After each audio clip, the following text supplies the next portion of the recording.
Your support helps us bring you programs you love. Go to wyomingpbs.org, click on Support, and become a sustaining member or an annual member. It's easy and secure. Thank you.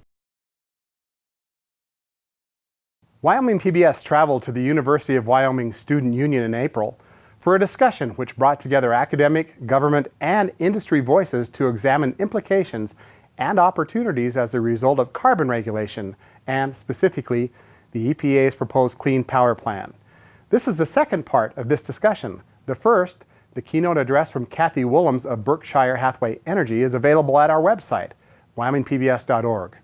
Carbon policy and its effects on Wyoming, next on Wyoming Chronicle.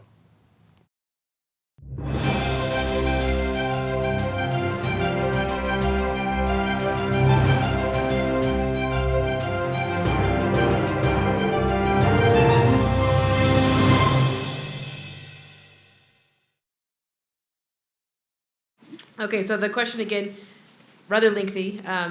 So we've all heard the Clean Power Plan isn't good for the coal industry, but walk us through some of the specifics about the impact.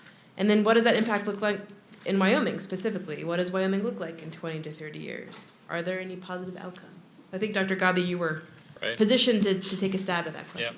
Yeah. So again, I get to deliver the bad news and then hopefully you don't shoot the messenger. It depends on how this really complicated mechanism is, first of all, implemented. And secondly, it depends on conditions in markets, for example, how quickly technologies for alternatives develop, and simultaneously, what prices are for other fuels. But, just using baseline assumptions that traditionally get used, current market conditions, typically the estimate of the impact of the Clean Power Plan on Wyoming is about anywhere from 25 to 50% less coal production, which would mean, you need essentially about half the employees that you have now. But it doesn't stop there. The coal economy in Wyoming has about 6,500 employees, but if you that's the direct mining jobs. But then if you go past that, you have railroads, you have generation, you have the supply industries that supply all of those things, and then you have to think about the jobs that rely on the incomes from all of those industries. So we look at, a ballpark estimate of about 24,000 jobs in the state that come out of just what we call the coal economy. So what does that mean? Well, if you went in the worst case scenario, that's about a 12,000 job loss. Now, more likely the case is somewhere between, compared to current conditions, about a 7,000 job loss. But we're looking at about 25% less coal produced, and clearly that has impacts. And then, you look at the state revenue picture, and that could result in kind of a worst case. Well, it's not really worst. It's probably about middle of the road case. About a 15% reduction in state revenues is possible. And so, the belt tightening that we've seen, for example, on this campus, only gets worse. And that's before you talk about things like what's happened in the oil markets, what's happened in natural gas with continuing low prices. So we have a lot of challenges. One of the things that I'd say, though, is that the bad news that we heard last week is not the Clean Power Plan. That's current market conditions. So there's kind of a double whammy going on in the coal industry right now, which is that you have very tough market conditions, in particular really cheap natural gas, to the point now where it's actually cheaper in a lot of cases to produce electricity with natural gas than with coal. Looking forward, renewables are kind of like computers. They just keep getting cheaper and cheaper. So you've got new competition potentially coming from that side. And then, so what could Wyoming be looking at? Well, bad news down the road.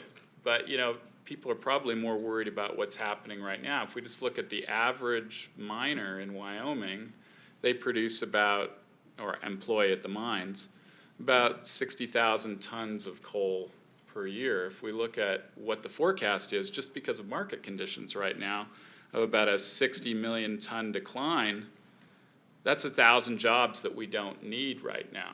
So that 500 jobs potentially is just the start. By the end of the year, we may have to see another layoff like we saw last Thursday. So The impact of the Clean Power Plan is far from certain because it starts in 2022, assuming it stays on schedule, and then it goes out to 2030, and you have to make all sorts of assumptions. But certainly, the challenge is that it's basically a cornerstone of our economy is under significant threat, and it's one that typically hasn't threatened us before. We're all used to oil and gas booms and busts, but coal has just been one steady increase through till now. So it's kind of come as a serious shock. Great. Would anyone else like to weigh in? I don't want to really add to the gloom and doom of that, in our view, pretty accurate description of where things are and where they're going. I think the only thing I would say is I disagree with the idea that we are not already seeing the impact of the Clean Power Plan on the coal industry. Just as with MATS, the mercury air toxicity standards, having led to a number of coal plants shuttering before the rule was ever implemented.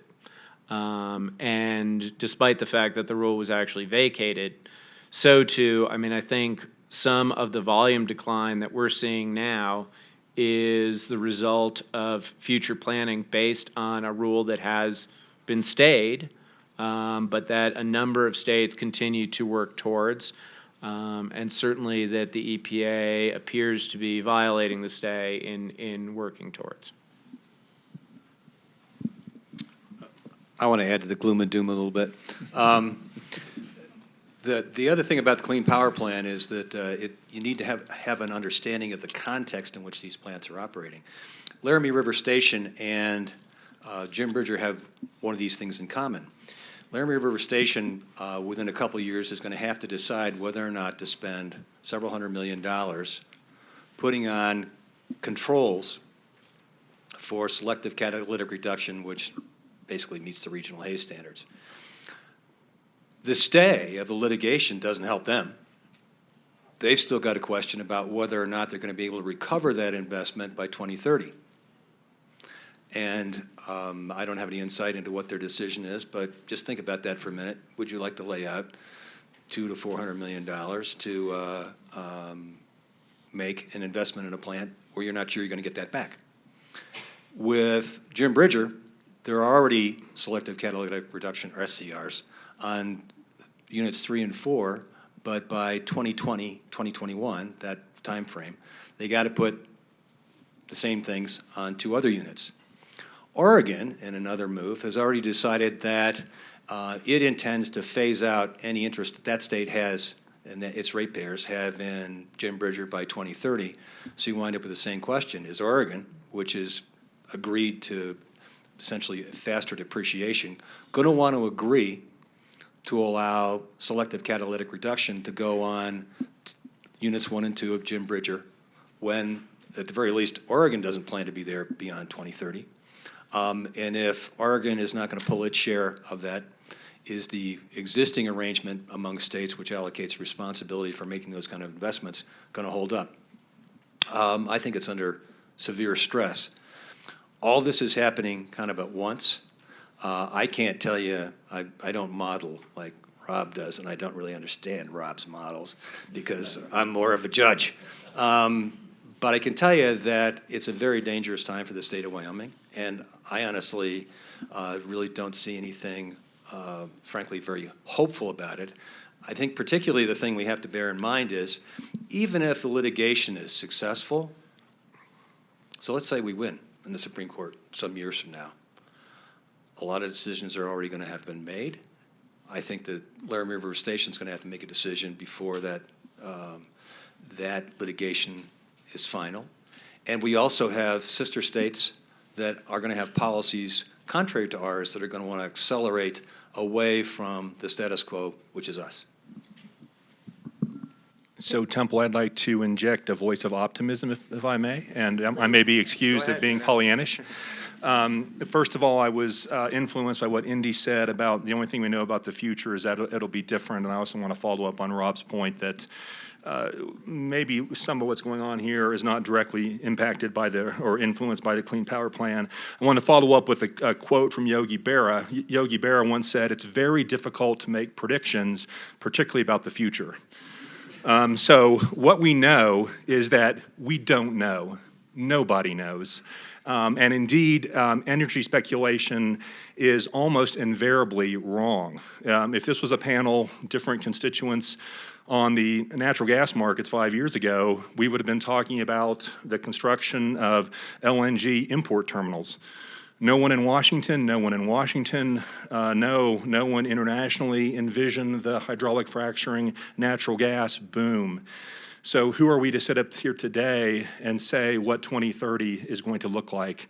But I do know, I am optimistic about the future. The future is going to be better. There's going to be better technology. And I don't know an environmental issue that has not been resolved with technology.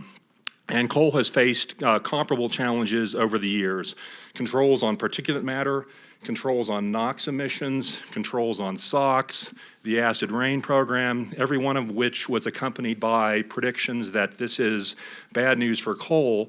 But lo and behold, since the implementation of the Clean Air Act and these programs, coal usage generally has gone up.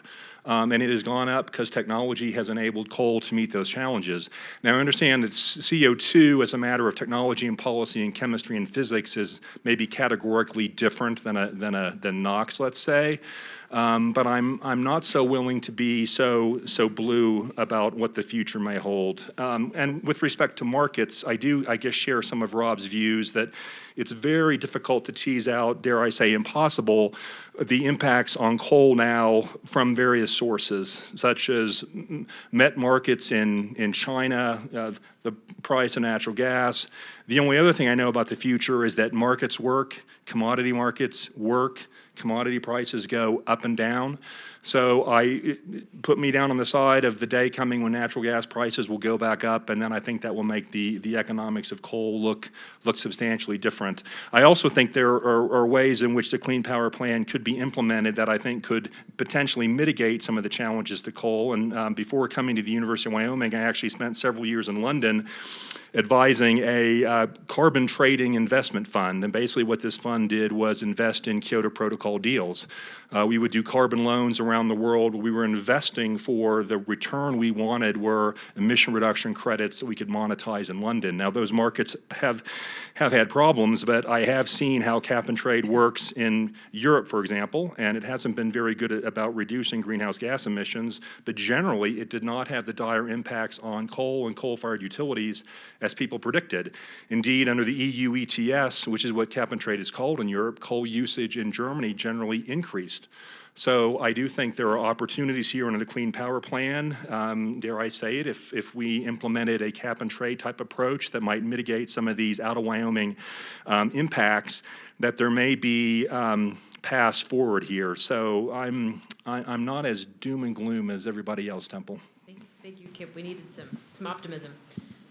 Following up on your question or on your statements, Kip, should states be preparing for the inevitable implementation of the Clean Power Plan? And if so, what are some short-term, mid, and long-term strategies states should be considering? Is that for me? You can start. Okay, I will start. And again, I am no one to give advice to any state. And I will say, people criticize Wyoming. I think the rest of the country should follow the guidance of the political leadership in Wyoming. In my impression, this is one of the better managed states, fiscally prudent, good decision makers. So I have great confidence in the political leadership of the state. Certainly the state is justified in litigating this tooth and nail. It doesn't make really sense to me to be trying to implement a plan that ultimately may be struck down. That said, I will say this, that even if the Clean Power Plan is struck down, the inevitable march of technological history under the Clean Air Act is that these emissions are reduced. So if the Clean Power Plan is struck down, it will come back in another form. It may come back 10 years from now, but it will come back. So I think the long march of history for better better or for worse, regardless of one's view of the science, is that the political leadership internationally and nationally, and certainly in some states, is that the carbon is going to be reduced. And I think that will happen regardless of the fate of the Clean Power Plan. So I think it's very prudent for states like Wyoming to be thinking of that future, 2030, 2040. I would not get wrapped around the wheel of how are we going to comply with the Clean Power Plan. I would be looking at our fossil resources and saying, how are we going to leverage technology and policy solutions to these in a way to maximize returns for all impacted stakeholders? In my view, I don't think states ought to be getting very worked up about the Clean Power Plan. I'm very confident that it will not survive litigation in its current form. And frankly, that matters not at all. Because I agree with Kip, where we're headed is a lower carbon future. There will be less CO2 emitted, both here in the US and around the world in the future. So again, the question isn't whether that's a good idea or not, because that's where we're going. Whether you like it, whether you don't like it, whether you believe it's important for climate, whether you imagine somehow it doesn't matter, is all irrelevant. That's where we're headed. So I think the idea of states looking at innovative ways to get to a lower carbon future that doesn't involve the serious negative economic and individual life impacts that the Clean Power Plan entails is a very positive approach. And I think there are numerous paths to a lower carbon future that don't entail the negative impacts that we will see from the Clean Power Plan. In fairness to the president, he has started something, and it's something that will inevitably continue. Unfortunately, the mechanism chosen to get there by this administration would be highly destructive to this state, would impose a massive regressive tax on working Americans, and would essentially lead to the destruction of the United States' global energy economic advantage. So, yeah, I think states should look at how we get to a lower carbon future, but I don't think they need to get hung up on a plan that isn't going to work, doesn't produce meaningful long-term cuts in CO2, and does hurt a lot of people, a lot of states, and a lot of businesses. Following up on a point that Chairman Menear made, which is that renewables seem to be gravitating towards population-dense areas. What does that mean for Wyoming looking out 20 to 30 years? Can we offset some of our job loss in the coal industry and the renewable energy front? I don't think that renewables are going to turn out to be as lucrative for Wyoming workers or for the Wyoming economy as the existing arrangements we have in place for mining and electric generation. I don't see how you get around that. I don't mean to be that pessimistic about it, but I mean, it just seems to me that it's kind of unavoidable that things that are that capital intensive, that have such well-paying, good-paying jobs, are going to be difficult to replace in this economy.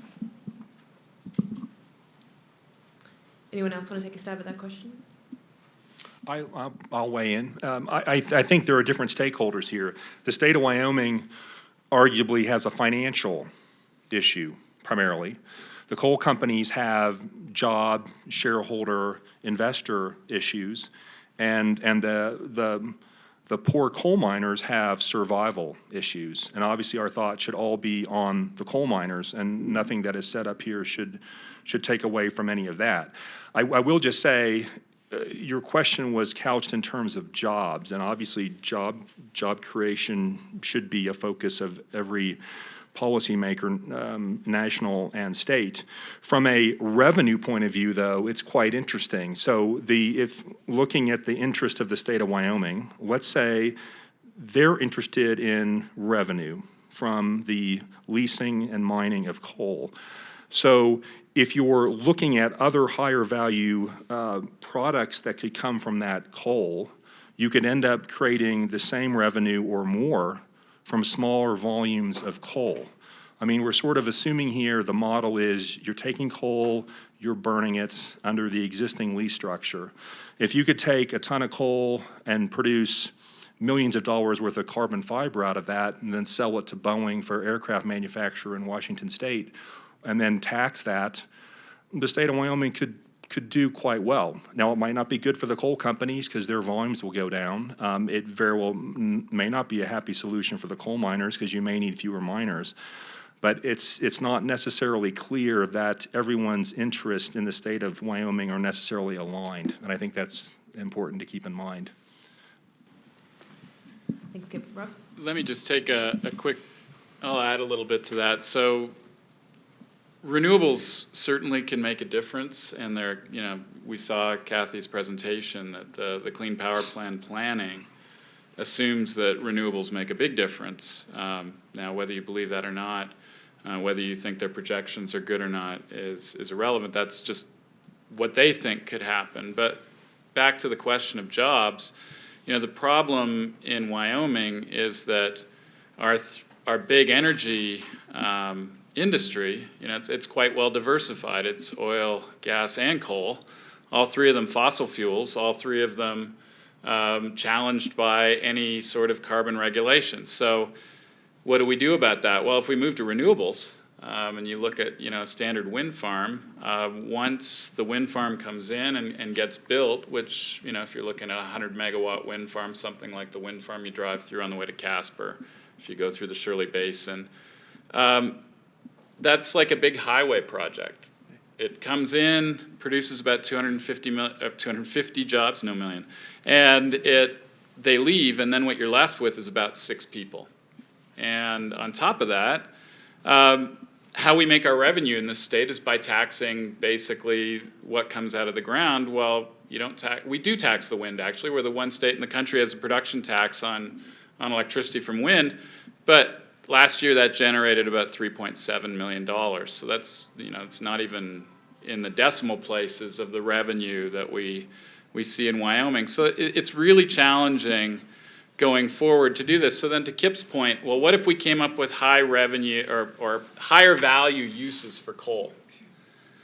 We still run into a real problem in Wyoming, which is basically that our tax system is based on taxing other people, not us, right? We tax the coal, about 97% of it in one way or another goes out of the state. We do the same with oil, we do the same with gas. If we want the services that we want to have, that model's not going to work unless we decide to tax something else. And to Kip's point, if we were to build that carbon fiber plant, say in Wyoming, it still wouldn't generate a lot of tax revenue because there'd be a lot less coal used, and we don't have the corporate income tax to kind of do it that way. So it would create some property taxes, certainly, but we run into that problem. So at some point, we're going to have to deal with the fact that our revenue model here needs to change fundamentally, and it fundamentally is going to require us taking a larger share of the costs of our government services, short of finding new areas that the economy can expand in. And so the real issue then is twofold. One is the impact on the economy of a potentially smaller energy sector, and the second is kind of multiplied by the fact that most of our revenue comes from that source. So at least the revenue that we really depend on for a lot of things. So again, it's a real challenge, and it's going to require a lot of different ways of thinking. But to Temple's earlier question, it's not all about the Clean Power Plan and preparing for that. It's really thinking longer term and longer changes in the economy and what we're really willing to accept. So looking through the questions from the audience, Kip, I think we have one for you here, which is clean coal technology was a big push a few years ago, seems to have been abandoned. Can you expand on that? I'm not sure I understand the question. Again, I've only been here for a year, so we're still doing a fair amount of clean coal research. I guess there was a state bucket of money that concluded. It was a 3 or 4 year program, but the carbon management efforts in the School of Energy Resources are are going great gangbusters. Indeed, I have to go back to the office tonight because we're filing a multi-million-dollar grant application with a funder for some additional clean coal projects. So personally, I see no decrease in interest. And let me also say the state of Wyoming has been wonderful in supporting the School of Energy Resources and carbon management technologies generally, and we are quite indebted to them. Can I touch on that? Aside from the fact that clean coal technology is a little bit of a silly term. I mean, if you've seen coal, calling it clean is just a little ridiculous. I mean, I think we're talking about low to no emissions coal, which is a more sensible way of getting to the same place. But far from there being a hiatus or a drop of interest in developing low to no emission coal, I think there are a number of developments afoot to the contrary. I had the great pleasure of spending part of this afternoon with Dr. Fan from the Department of Chemical and Petroleum Engineering, and I don't think there's any lack of enthusiasm there for working on approaches to a technology path forward for low to no emission coal. Similarly, one of the few pieces of legislation that's moving in Congress this year relative to energy, since the energy bill itself seems to have died a quiet and rather painful death, is a bill introduced in the House recently, end of February, by Representative Conaway that has about 32 co-sponsors. I think it's about 22 Republicans and the rest are Democrats. Very strong bipartisan support in a very divided Congress, is in fact about fixing the 45Q tax credit for carbon sequestration. And the fact that in a very divided House, in an election year on an issue which is fairly divisive itself, that there's significant bipartisan support for something that will have a substantially positive impact on the development and deployment of CCUS technology, I think is extremely positive and encouraging. Now, if Senator Heidkamp or Senator Capito are able to get a companion bill in the Senate, and if ifs and buts were candy and nuts, every day would be like Christmas, there are a lot of people who think the FAA bill is going to offer lots of goodies to everyone. I'm not convinced that that's the case.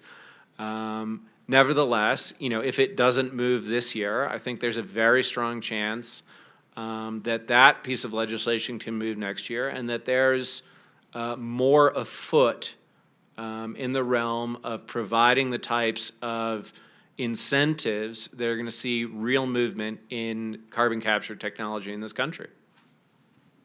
Well, thank you to the audience for your attention and for your great questions, and please join me in thanking our panel.